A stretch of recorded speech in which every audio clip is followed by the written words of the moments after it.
And with that, welcome back inside the ballpark, everyone. What was a blustery ballpark tonight. Yes, it was. We're now hearing in 1080p.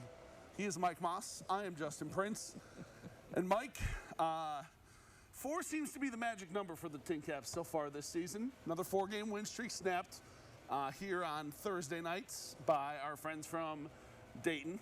But we still come bearing good news because the TinCaps, as the month has turned to June, stay red hot, Mike. They have won 8 of their last 10, and they've won 2 of 3 here to start this after winning 5 of 6 last week over in Quad Cities. They are playing much better, and for the most part, they're getting that combination of hitting, pitching, and fielding.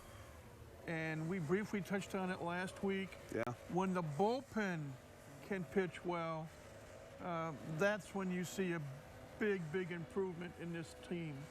Unfortunately, tonight the bullpen wasn't able to hold a 4-run lead, but in spite of the loss, as you say, 2 out of 3 against Dayton, 5 out of 6 at Quad Cities. Last game of the Lansing series, that's 8 out of 10. Yeah. I'll take 800% winning baseball any week of the year. I think Johnny Matthews would too, Mike. Yeah. But Mike, we got to talk about Jackson Merrill. The guy, you know, we've talked about him a bit on this show here throughout the season, but this guy has started to really turn things on over the last couple months. He hit .329 in the month of May, and all he's done is follow that up here in the month of June with, I believe, a .279 average so far to this point, and he's hit homers in the last couple of nights. Tonight, his first 3 at-bats, home run, single, double. So he had a chance to hit for the cycle, and which only a couple of players have done in the history of the franchise. But he is seeing the ball better. He is swinging better. He's making better contact. I know Derek Decker and I were talking early in the broadcast tonight about the fact that one of the things the Padres are looking for is more power from Jackson Merrill, and he has responded. He showed it. Tonight, he hit a bomb. Yeah, he did. Now, last night, in Game 1 of the doubleheader, I should say not last night, but Wednesday night in Game 1 of the doubleheader, he hit a controversial home run that went in the TinCaps' favor. But he's hitting the ball.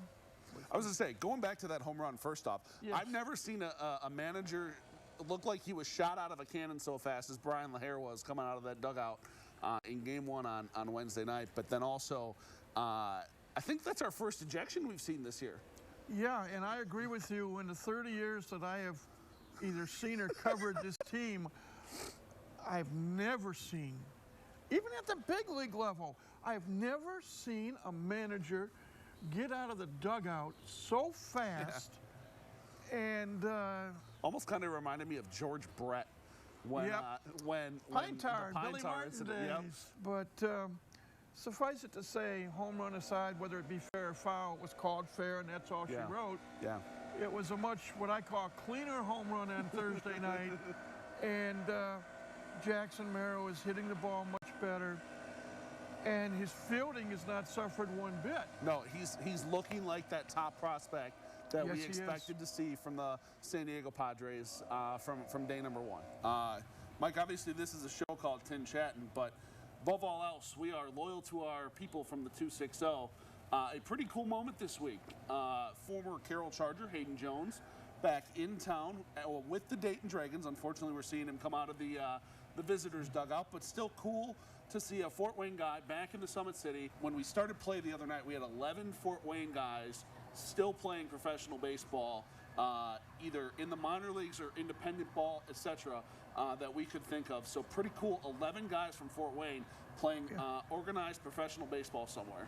The bottom line is baseball has a rich tradition for the city of Fort Wayne or the greater Fort Wayne area, as evidenced by some of the people who have made it from Wildcat baseball at an early age through high school, some through college, some have gotten into the professional ranks and have made it all the way to the major leagues. Yeah, and we actually got a chance to catch up with Hayden earlier this week before his homecoming.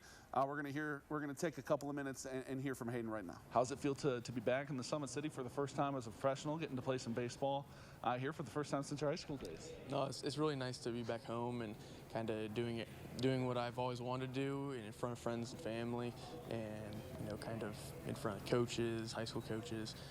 Just nice to be back, sleeping in your own bed, but kind of just back to the stomping grounds where I came to, with my grandpa to watch guys when he scouted, and I'd come with my parents to watch games, and now I get to be the one on the field that my friends and family are watching and kind of living out the dream together. Last year you had a lot of success at Daytona. You've come up here, and in the chances you've replicated a lot of that success.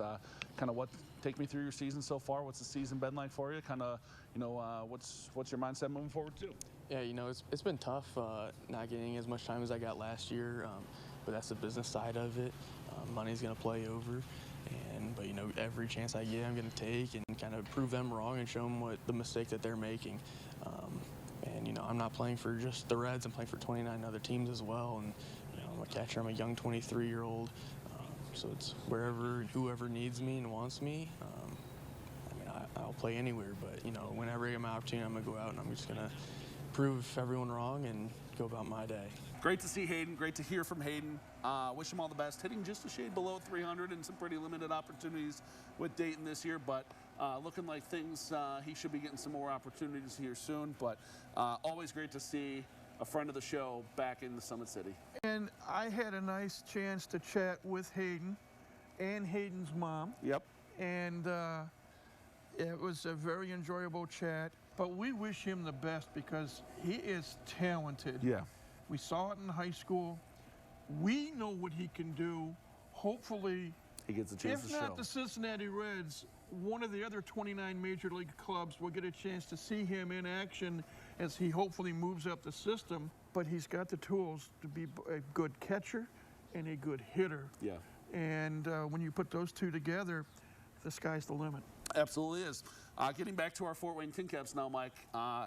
It's going to be a while before we're back here in the ballpark. Our friends hit the road for their longest road stretch of the season. They hit the road, for 2 weeks, starting next week at South Bend. And the unique part about next week, the way the schedule works, is the first 3 games of the 6-game series will be the final 3 games of the first half. And then next Friday, Saturday, and Sunday, everyone starts 0-0. Everyone starts 0-0. And again, the TinCaps have won 3 road series this year.